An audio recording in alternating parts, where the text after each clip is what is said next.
Hello everyone and welcome back to another MuscleCraft LuckyBlocks challenge! Oh my gosh, this is amazing! I am back after a hiatus, mainly due to the vacation that we were on. Oh my gosh, it was amazing.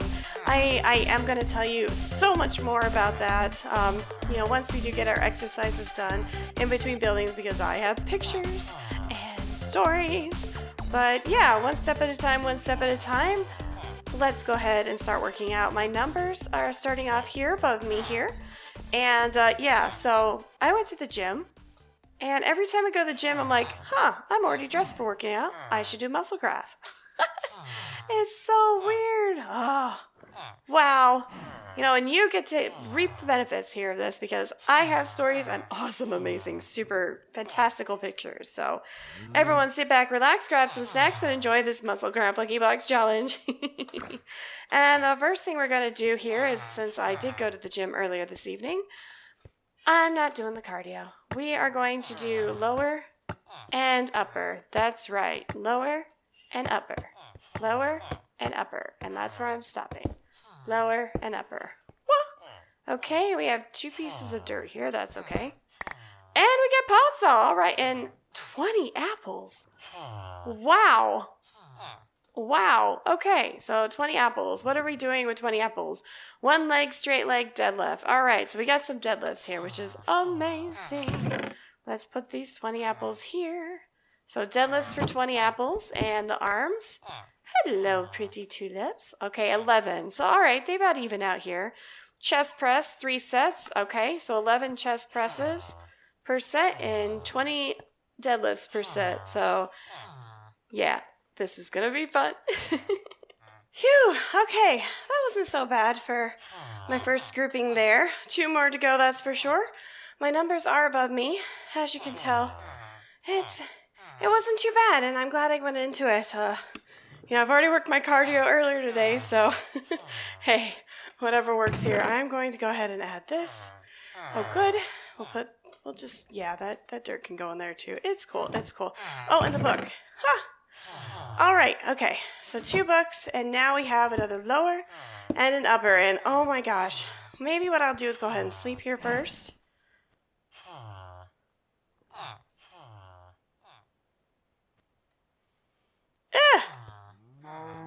Fade really should clean that up at some point. Ugh, I don't like waking up with my head next to that. Hello, cow. Hello, cow. Okay, so on to the next workout here. And, more dark prismarine. That is awesome. We have 15 apples here. Leg extension with a band. Okay, that is cool. All right, so 15 leg extensions with a band here. Brilliant. All right. And then for the arms, we have more lapis blocks. That is awesome! Oh my gosh, I love it. Okay. Bicep curl with 10 apples. Aw, come on, man. All right, so we have the bicep curl with the 10 apples. And we have the leg extensions with a band at 15. So yeah, we will go ahead and get started with that. And that'll bring us 1 step closer to awesome vacation pictures. I can't wait to show you all. Okay. Well, that was something else. Those leg extensions really got my legs good. And that is awesome. Biceps were awesome. Numbers are above me. You can see what they have done to my heart rate and stuff. And, wow, words, brain, working out. I just know I feel pretty good. So let's go ahead and do our last set here of each of these. So we have the lower orange glass, which is amazing. Plus we have 17 apples. Ab knee raises. 3 sets times 17. Okay, so this is going to go here and here. And good, we have a stack. All right, here. So we'll do this and this. So ab knee raises for 17. I don't know why I looked in there. And, andesite. That is awesome. And then 12. So true to form, we get high number, then low number this time. But that's okay. Oh, shoulder front raises. Those are tough, but yeah, we can do that. So 12 shoulder front raises, 17 ab knee raises. We got some lovely andesite. Oh my gosh, it's amazing. Okay. All right. So we're going to get started here. This will be the last set for this workout here, and a nice complimentary to my cardio earlier today. So, yeah, I'll be right back. Well, that's another workout down, and I feel amazing. Now, those knee to ab thingies that we did. Wow. Yeah, my abs really feel that, and my core feels tightened, and that is amazing. So my numbers are above me, as you can see. And I think I did pretty good. Not bad for an arms and legs only workout, I would say.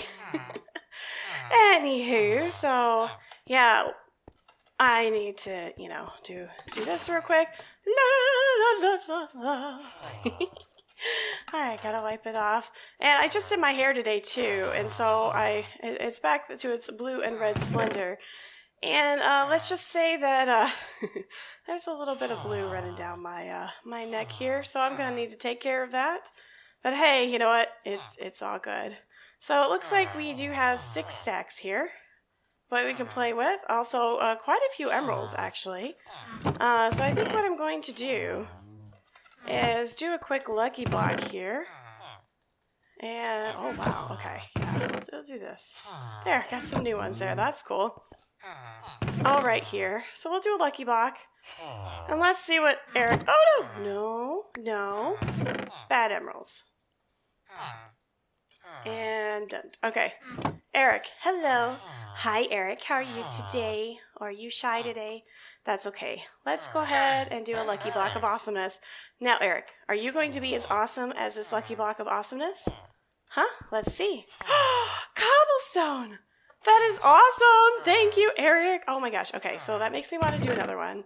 And I know every time I do 2 of these, I get like one amazing one and one that's like, eh. So, let's see, Eric. Are you going to be as awesome as this lucky block of awesomeness? For a second time. Come on. Please. More cobble? Oh my gosh, Eric! Oh, hey, that's awesome. Definitely don't need to get cobble there, that's for sure. Alright, we're set with the cobble, so maybe I'll end up doing some more of the wall. Since I have so much stone with andesite and cobble, we'll just need to get that smoothed out. We'll see. I'm feeling a little greedy. So, Eric, hi, I know you love to see me, Eric. You got another present for me? And we have oak wood. Okay, Eric, that's fine. That'll work. You gave us cobble on 2 of the 3. 2 out of 3 ain't bad. So, yeah, don't feel embarrassed. It's okay. Yeah, tell Zachary all of your woes. I'm sure he will console you. All right, so what I'm going to do now is scout out a little bit, try and figure out what all I'm going to do. Now, I could build that up, could continue with that, or we could bypass all that together and start working on rooms and a roof here. Maybe some of the outer stuff, but considering the materials that we have, let's work on the stone. I think that'll service us the best. So I'll gather some supplies here. Hello, Jessica. Grab us some stone, and in the meantime, I'm going to put up some pictures here. Oh my gosh, the start of our vacation was absolutely amazing. Now, first of all, we did drive about 20 to 22 hours to get there. Went through the Sassyrogue Mountains, through the Beartooth Pass.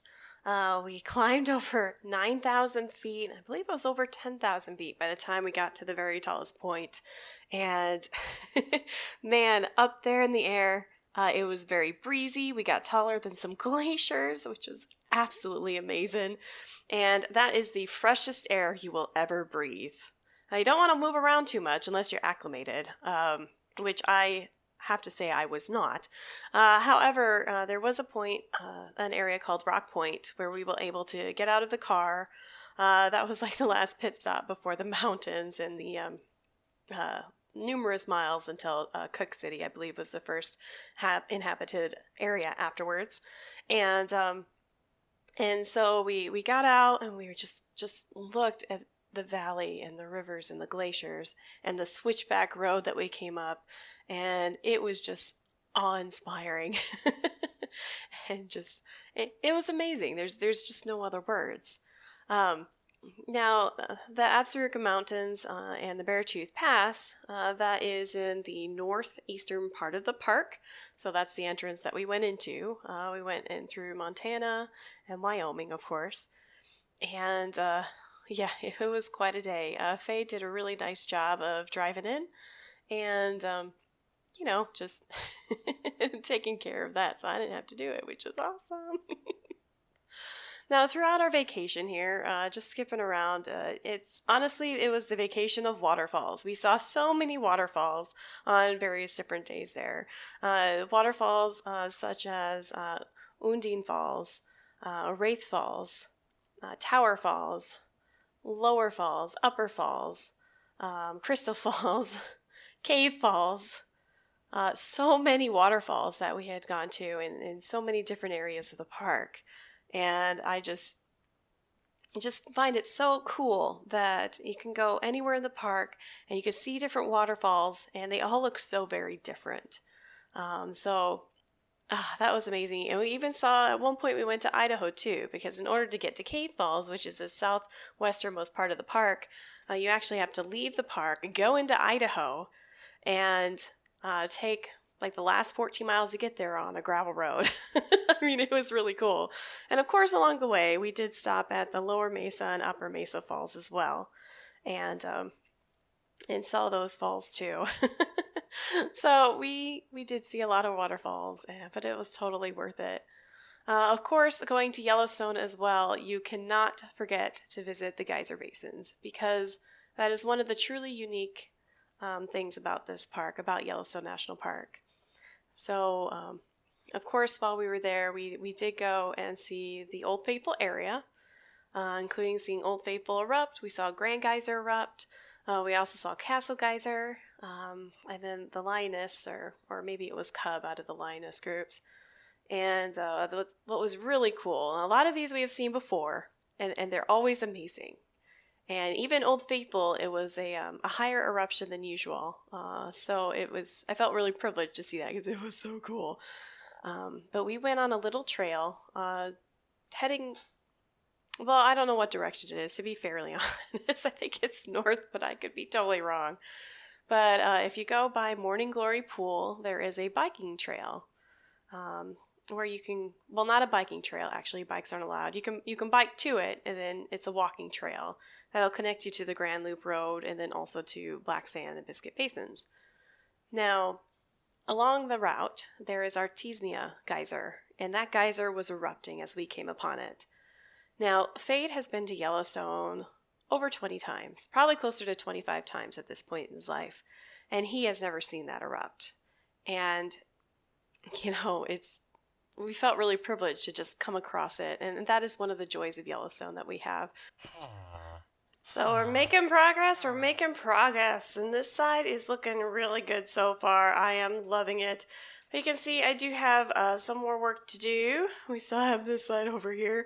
I have an inventory full of andesite and cobble and some gravel as well. So what I was thinking is see what I could do to make that a little bit easier here for me. And I think Pearl here may have the answer. Because as you can see, we have these wands, the Builder Wand, and this is the wand, the Swapping Wand. Now this is a sneak right-click to select a block. Right-click on the block to replace. Okay, I think that's something we could do, and it'll be a good investment, because then I won't have to use my pickaxe here, which, uses durability, and for at least those that I just want to go ahead and just pick out and replace. And oh yeah, I have some lapis. I'll have to put that away. But yes, okay, Miss Pearl, I would like a swapping one, please. Swapping one. Okay, we're gonna test this out. And yes, I can do that. So we'll do this. We'll do sneak. Oh, okay. We'll do sneak. And let's just do... Can I just do one block? No, I can't do one block. That's what I was trying to figure out here. I don't necessarily want to replace the whole thing. But let's see, right-click on a block to replace. Okay, but it's replacing a whole bunch. Okay. So what if I... Yeah, it's... So, okay, so this will be good to replace a whole bunch, but not necessarily one at a time. So, okay, yeah, I don't want to necessarily replace a whole bunch. So, it was a good experiment. It'll definitely have a use, like if I decide to place something down and, you know, yeah, decide to place something down and be like, you know what, I'm going to use something totally different, but, you know, like this, I don't necessarily want to use the whole chunk, you know. So I guess I'll put this away for later use and then continue my work on those walls here. And while I continue work on the walls, I will go ahead and continue my story. So while we were going out and on various days checking out the different geyser basins, there were quite a few. Not only the Old Faithful one, which I believe is Lower Geyser Basin, or it's Upper Geyser Basin. I always get that confused. But anyways, I just call it Old Faithful Geyser Basin. While we were walking around there, we also visited, of course, we got Black Sand Basin, which has just some beautiful pools, beautiful hot pools, and some geysers as well. And then we also visited Biscuit Basin. Again, just beautiful geysers and some beautiful pools, hot springs there. And then we just kind of go up the Grand Loop Road and head towards the northwest there on that loop of the figure 8. And we come across the Fountain Flats area and also Midway Geyser Basin. Now, Midway Geyser Basin, we actually went to a couple of times. The first one is we took the half-mile loop on the boardwalk to go visit the 4 features that are in that geyser basin. Now, what's really cool about Midway is that it houses the largest hot spring in not only the United States, but the 3rd largest in the world, and that is Grand Prismatic Springs. The colors are amazing. They're so beautiful. And we actually ended up seeing it from not only the boardwalk view, but a bird's eye view too, on a later date when we went on trail to see Angel Falls, another falls there that I had neglected to mention earlier. But we climbed up this mountain and there's this brand new overlook area, and you can see the beauty that is Grand Prismatic Springs, and now you can see it as well. You can see where the boardwalk is and just how little the people are and just the massive scale that Grand Prismatic is. And you can tell just by the colors how it's got its name. And also, especially in the early morning when the steam rises off the surface of the pool, you can see the colors reflect in it. And that's where you get that Grand Prismatic name as well. It's absolutely amazing and gorgeous. And also, we did go to Norris Geyser Basin. That is Fade's absolute favorite geyser basin in the whole park. It's one of the hottest places in the park, as well as the most acidic geyser basin in the park too. Now, there's 2 aspects to Norris Geyser Basin.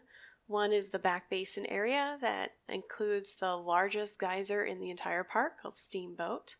And along with several other geysers as well. We saw Vixen Geyser go off, which was amazing and very adorable. And then there's the other portion of Norris Geyser Basin, which is Porcelain Flats. And Porcelain Flats is my favorite part of that Norris Geyser Basin because it looks so alien and the colors are just surreal. The whole thing is surreal.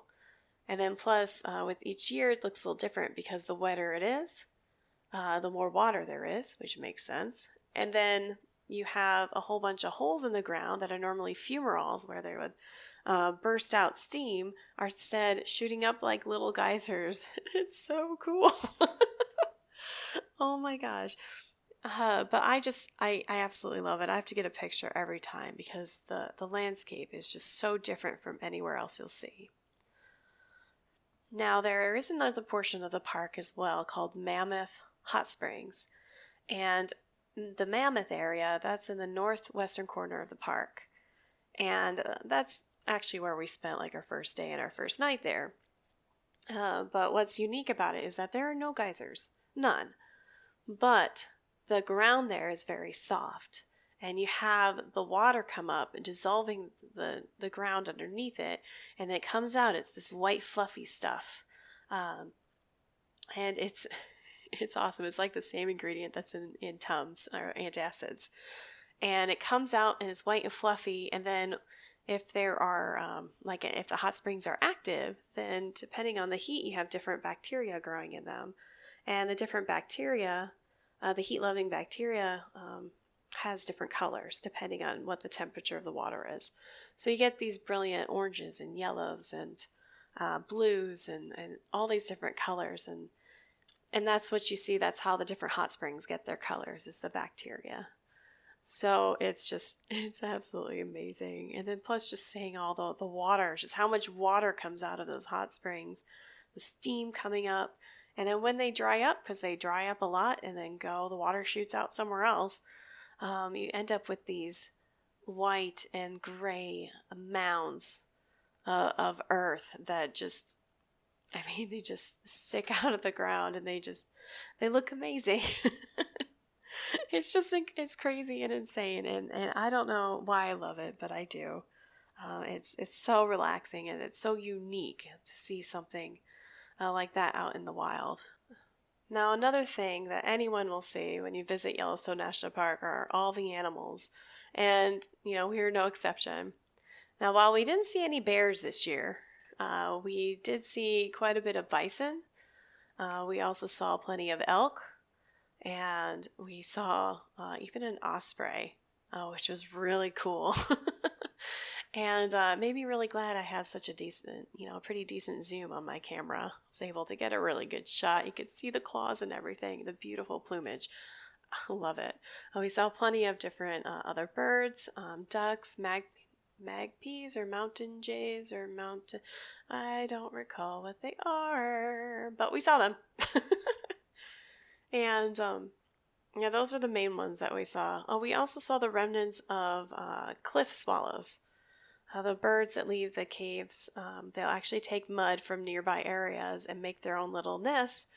And then when they're done with them, they just fly away. So we got to see that. That's on the back of Soda Butte, which is the northwestern corner of the park. And you're able to walk behind the feature, which is huge, by the way. It's massive. Able to walk behind it and see the remnants of these nests that the cliff swallows make, which is really cool and unique. And of course, you get to smell the sulfur as well because, hey, it is a feature. Soda Butte is a feature. So, and it's still, while it doesn't erupt anymore, at least not at the moment, there's still sulfur that does steam out of the ground nearby. Plus, you got the lovely little creek. One trail that we went on in the northwestern part of the park was kind of a history trail. We were able to see the remnants of a coal trail, where basically it was the main passageway for people back in the day to drag carts of coal from Cook City to Mammoth, Cook City to Gardner, which is quite a ways. And so the coal carts were so heavy that they sank into the ground. And so we went on this trail thinking, we might find something historical, we might not. And we actually found it. It was Fade that saw it first, which was really cool. Well, then after that, going along, continuing on the trail, we saw some remnants of a past settler. His name is Henry, and he had a homestead back in the early 1900s off the creek. And one of the remnants, it was possible to find house remnants there, which we didn't find, but he had horses. And, well, in that area, the only thing around there is sagebrush, so he planted some rye. And lo and behold, you look as you're walking and you can see bright green strands of rye. Looks totally out of place in that area. So you see the sagebrush and the green rye, and I'm like, that's it, that's amazing. I mean, just the fact we were going on this trail, we had no idea if we'd actually find anything. And then we found two of the things that we had a book that mentioned it. So we found it, and then later on down the trail, we found the chimney stones that were mentioned as well. So that was really, really cool. So it was just a fabulous vacation. We did so much. I have so many more pictures than what I'm even sharing here, probably about 500 or so. And and that's me cutting back.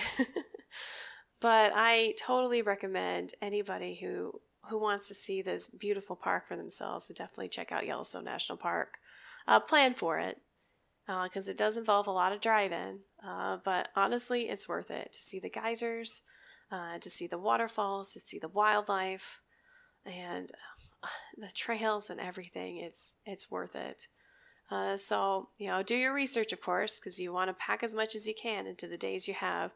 I believe Fade and I walked over 22,000 steps every single day we were there, and we were there about 5.5 days. So we traversed quite a bit of that park there. But it's I've enjoyed reminiscing, and I hope you guys have too. But hey, let's get back and see how much progress we've done here. Oh my, I can't wait to show you what I've done. Look, doesn't that look amazing? Oh my gosh, this took me hours and hours, but I actually did use this swapping wand a little bit. Was able to, save my pickaxe just a tiny little bit. You can see it's in the orange and red now, so. But yeah, I got this front part done, and it's looking amazing. I'll probably go back in a little bit. This area is a little bit flat, but, I could go in, retexturize it, add some more stairs and slabs and that sort of thing. Be able to bring this out right here out a little bit more. And one thing I am adding in are these little stalactites and then stalagmites right here with the walls, because I just love them. They look so cute. Oh my gosh. Yep, here's another one. But I am super thrilled with how this is going. I feel like I have accomplished a lot here. I hope everybody enjoyed my my stories from vacation. But hey, everybody, it is that time of the episode, so if you liked what you saw, please smack that like button. Be sure to subscribe, because it totally helps out our channel. Make sure to check us out on Twitter at RogueAlchemist_, and be sure to share if you enjoy it, because that really does help. Please share, please. Check out see what Fade Alchemist is doing, and I will see you all in the next episode of the MuscleCraft LuckyBlocks Challenge. Bye! Oh no! What did you do? Stop doing it. Sassy, no! That is horrifying! Ah!